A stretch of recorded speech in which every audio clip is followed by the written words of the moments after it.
उत्तराखंड के पहाड़ दैवीय आपदा के लिए अभिशप्त हैं। आपदा में लोग मर रहे हैं, अनियमित विकास चल रहा है, नदियों के रास्ते रोके गए हैं, हिमालय में ग्लेशियर्स की जो झीलें हैं वो टाइम बॉम्ब बनकर बैठी हुई हैं, जमीन के नीचे से भूकंप का खतरा, आसमान से बादल फट रहे हैं और चर्चा उत्तराखंड में डेमोग्राफी चेंज की हो रही है। किसकी जनसंख्या बढ़ रही है, किसकी घट रही है, वो खतरा क्या होगा, कब आएगा, उस खतरे तक हम जिंदा बचेंगे या नहीं, ये भी नहीं मैं मालूम। लेकिन असल हकीकत ये है कि डेमोग्राफी तो छोड़िए, इस वक्त उत्तराखंड की जियोग्राफी बदल रही है। नदियों के रास्ते रुक गए हैं। 10 साल पुराने किसी भी शहर कस्बे का फोटो देख लीजिए, पता चल जाएगा कि कितना बदल गया है स्वरूप।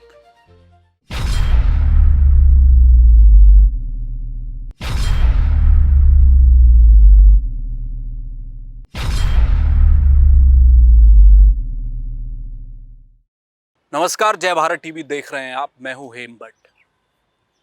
उत्तराखंड दैवीय आपदा के लिहाज से पूरे देश में अकेला एक ऐसा राज्य है जो हर बरसात में आपदा झेल रहा है। अब तो बरसात भी नहीं चाहिए, बेमौसम बारिश हो रही है तो भी आपदा आ रही है। हिमाचल हमारा राज्य है पड़ोस में, वहां भी बहुत दिक्कतें हैं, लेकिन आपदा के बाद जो तबाही मची है उत्तराखंड में, वो प्रलय किसी और राज्य में ऐसी देखी नहीं गई। केदारनाथ हुआ, तपोवन हुआ, उससे पहले चले जाइए चमोली उत्तरकाशी के भूकंप हमने देखे 91, 99, पिथौरागढ़ में 98, बड़ा भूस्खलन, बहुत सारे बड़े आपदा के दंश उत्तराखंड के लोगों ने झेले हैं, खासकर पहाड़ों में रहने वाले लोगों ने। और राज्य सरकार की प्राथमिकता में क्या होना चाहिए, बदलती जियोग्राफी या डेमोग्राफिक चेंज का मुद्दा, ये बड़ा सवाल है। पहाड़ों में जब कभी भी बारिश हो रही है तो लोग जो दूर बैठे हैं, जो मैदानों में बैठे हैं, देहरादून में है, हरिद्वार में, उधम सिंह नगर में है, उनके मन में इसी बात को लेकर शंका या भय रहता है कि अब कोई अनहोनी की खबर आ जाएगी। उत्तराखंड दो तरफी मार झेल रहा है। देश के अलग अलग हिस्सों में, सरहदों में जो उत्तराखंड के जवान तैनात हैं, जम्मू कश्मीर में कोई हादसा हो जाए, कोई आतंकी हमला हो जाए, कोई एनकाउंटर हो जाए तो दिल बैठते हैं लोगों के। लोग सोचते हैं कि कोई ना कोई उत्तराखंड से जुड़ा हुआ सैनिक, कोई बुरी खबर ना आ जाए। वो खबर आ जाती है, और बारिश हो जाए तो उत्तराखंड में यह खबर भी आ जाती है कि आपदा आई है। बड़ी संख्या में लोगों ने राज्य गठन के बाद ही देख लीजिए, बहुत बड़ी संख्या में लोगों ने अपनी जान गंवाई है। धराली में जो कुछ हुआ, क्या उससे सबक ले पाएंगे? केदारनाथ से तो कोई सबक नहीं लिया, तपोवन की आपदा से कोई सबक नहीं लिया। अभी भी नदियों में छोटे बड़े बांध हम बांध रहे हैं, नदियों के पानी को रोक रहे हैं। ऊपर ग्लेशियर की तमाम झीलें हैं, सैकड़ों झीलें हैं जो टाइम बॉम्ब बन चुकी हैं। आज भी धराली में जो कुछ हुआ वो केदारनाथ की तर्ज में किसी ग्लेशियर की छोटी झील टूटने, दूसरी झील में पानी इकट्ठा होने और फिर वो जलजला आने की वजह से हुआ। वो तो आपदा थी जो पानी, बोल्डर, मलबा अपने साथ लेकर आई, लेकिन नीचे धराली में हमने क्या किया था? हमने नदी का रास्ता बदल दिया। कहते हैं कि नदी अपना रास्ता वापस पा लेती है, वापस लौटती है। वो आज लौटे, कल लौटे या 100 साल के बाद लौटे, लेकिन लौटेगी जरूर। वही धराली में हुआ। खीर गंगा ने अपने पुराने रास्ते को अपना लिया, और ये तो सामान्य सा साइंस है। पहाड़ों में रहने वाले लोग बेहतर बता पाएंगे, समझ पाएंगे कि जो नदी दाएं मुड़ रही है, जब कभी भी जलजला आएगा वो बाएं को तबाह कर देगी, और अगर बाएं मुड़ रही है तो जलजला आएगा तो वो दाएं को तबाह कर देगी। पहाड़ों में यही होता है। खीर गंगा की तो ऐसी ढलान थी और इस ढलान में जहां बाएं बहती थी नदी उसे दाएं मोड़ा गया था, तो उसने बाएं को साफ कर दिया।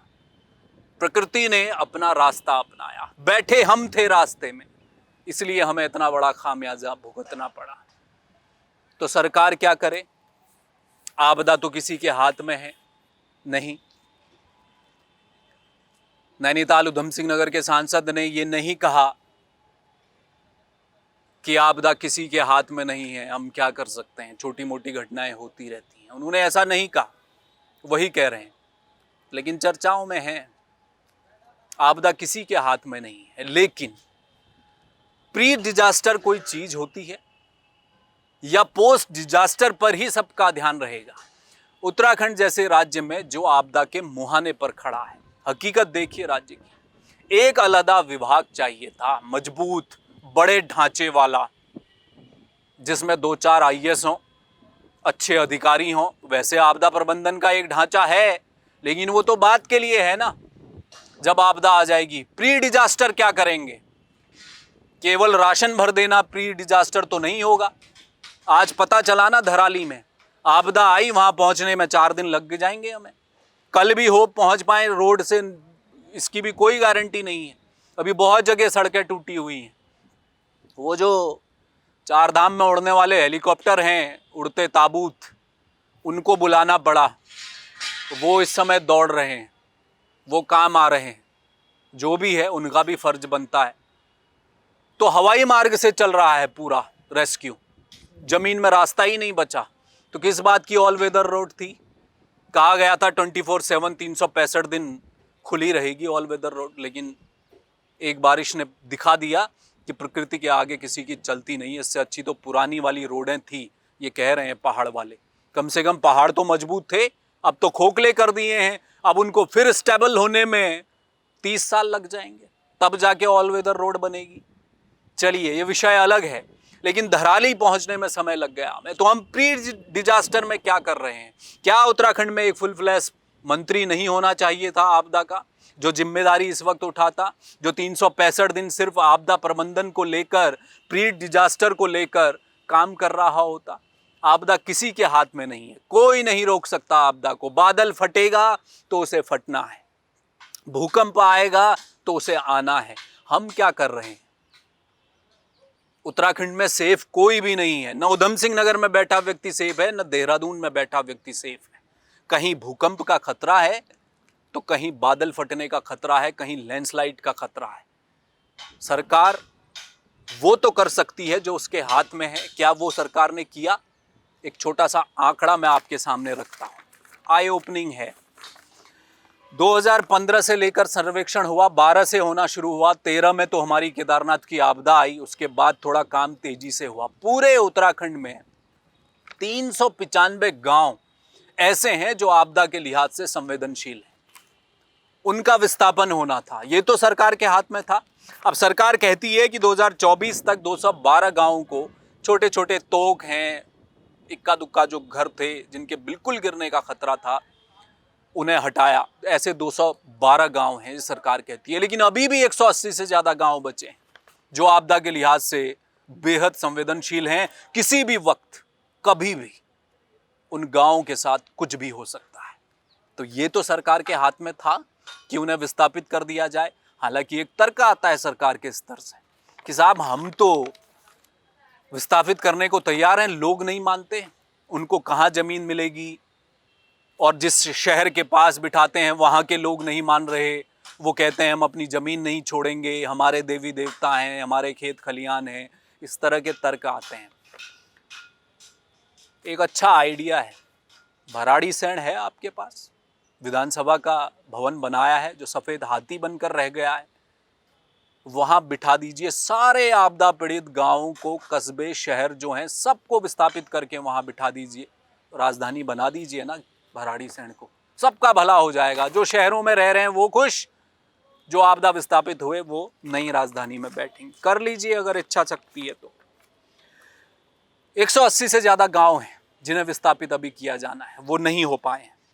हमने बूढ़ा केदार, तिनगढ़ का हाल हमने देखा, जोशीमठ में क्या हुआ हमने देखा, नैनीताल का खूपी है, ऐसे बहुत सारे इलाके हैं, कस्बे हैं, छोटे गांव हैं जो खतरे के मुहाने पर हैं। उनको तो विस्थापित कर लिया जाना चाहिए था। यहीं से पता चलता कि सरकार कुछ कर रही है, लेकिन ऐसा हुआ नहीं। हकीकत यह है कि इच्छा शक्ति नहीं है। आपदा आएगी, हमें लेकर जाएगी। जा रहे हैं ना लोग।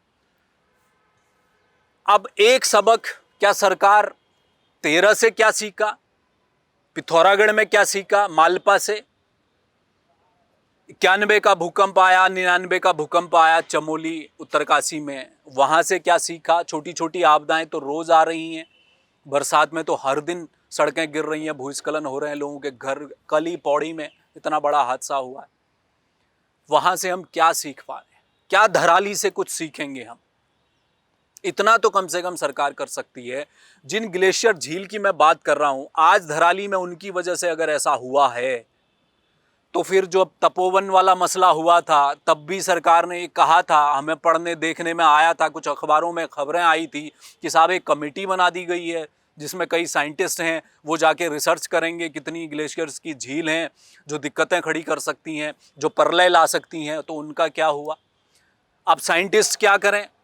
कोई साइंटिस्ट बोल जाए मीडिया में, कुछ बता दे कि साहब ये सब कुछ गलत हो रहा है, विकास गलत तरीके से कर रहे हैं, तो आप उसके पीछे पड़ जाएंगे। तो उसने बोलना बंद कर दिया। ये भी हो रहा है उत्तराखंड में। सवाल करना भी मुश्किल हो गया है क्या? तो वैज्ञानिक अपना काम करें, उन्हें अपना काम करने दिया जाए, उनसे असल तस्वीर मांगी जाए कि हमें क्या करना है, क्या नहीं करना है। धराली स्लोप में बहती खीर गंगा, सामने अतिक्रमण कर बनाया गया नया धराली। पुराने धराली को तो कुछ भी नहीं हुआ। शुक्र कीजिए महादेव के आंगन में मेला लगा हुआ था, तो बाकी बहुत सारे लोग वहां गए हुए थे। इस तरफ का पूरा पोर्शन बच गया जो पुरानी धराली का गांव था। वहां तो खीर गंगा ने छुआ तक नहीं। वहां छुआ जहां खीर गंगा का रास्ता था, बाईं ओर चली गई पुराने रास्ते पर। तो हमने सीखा क्या? हम क्या सीख सकते हैं? क्या हम ये नहीं देख सकते जो कि हकीकत है? धराली जैसे एक नहीं, सैकड़ों छोटे कस्बे और गांव हैं जो धराली की तरफ बसावट में हैं। पता कर लीजिए कि ग्लेशियर में ऊपर कहां कहां झीलें हैं, वहां से निकलने वाली जलधाराएं किन छोटे कस्बों और शहरों से होकर निकल रही है, और उनका जो बसावट है वो क्या धराली की तरह है? क्या नदी को बाएं से दाएं मोड़ा गया है? अगर ऊपर से पानी आएगा तो बायां उड़ा देगा दाएं जाने वाली नदी का किनारा। यह भी तो देखा जा सकता है। ऐसे सैकड़ों कस्बे निकलेंगे, उनका क्या होगा? क्या उन्हें चिताया जाएगा? क्या बताया जाएगा? अब एक दूसरी हकीकत और है उत्तराखंड में। पर्यटन हमारी रीढ़ है, तीर्थाटन हमारी रीढ़ है। चार धाम की यात्रा हमारे लिए पर्यटन का सबसे बड़ा आधार है। हमें उसके लिए काम करना होगा। ये सरकार कर भी रही है। ऑल वेदर रोड आपने उसी के लिए बनाई है। आप केदारनाथ तक आप रोपवे लेकर जा रहे हैं, आप इसीलिए लेकर जा रहे हैं। देहरादून से मसूरी ले जा रहे हैं, हल्द्वानी से नैनीताल ले जा रहे हैं। आप हर जगह रोपवे का जाल बिछा रहे हैं, आप सुरंग खोद रहे हैं, आप ट्रेन ले जा रहे हैं, आपने पहाड़ों को चीरा है, आपने नदियों को रोका है, डैम बना दिए हैं। तो उसका जो इम्पैक्ट होगा उसका ख्याल किसी को नहीं होगा। ये तो सरकार को पता ही होगा कि क्या करने जा रहे हैं हम, क्यों कर रहे हैं। कितने वृक्ष काट दिए, वो वृक्ष कटे तो उसके बाद कितने लगाए, और उन लगाए हुए वृक्षों का क्या हुआ, वो कहाँ दब के कुचल के मर गए, वो हमने देखा नहीं।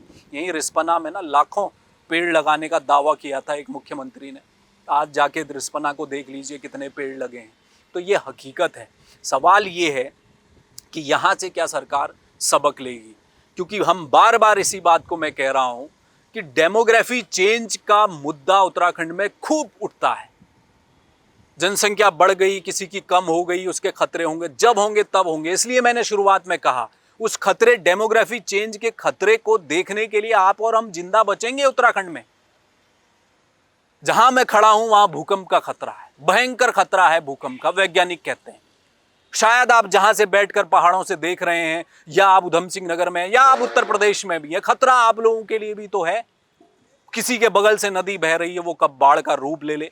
यूपी में क्या हालत हो रखी है बाढ़ की। तो नदी नाले हमने बचाए कहां? अतिक्रमण से सब कुछ खत्म कर दिए। तो इसलिए वो जो बुलडोजर दूसरी तरफ जा रहा है, उस बुलडोजर को इधर लाइए, लोगों को चेताइए, विस्थापित कीजिए, बताइए कि साहब गलत हो जाएगा किसी दिन।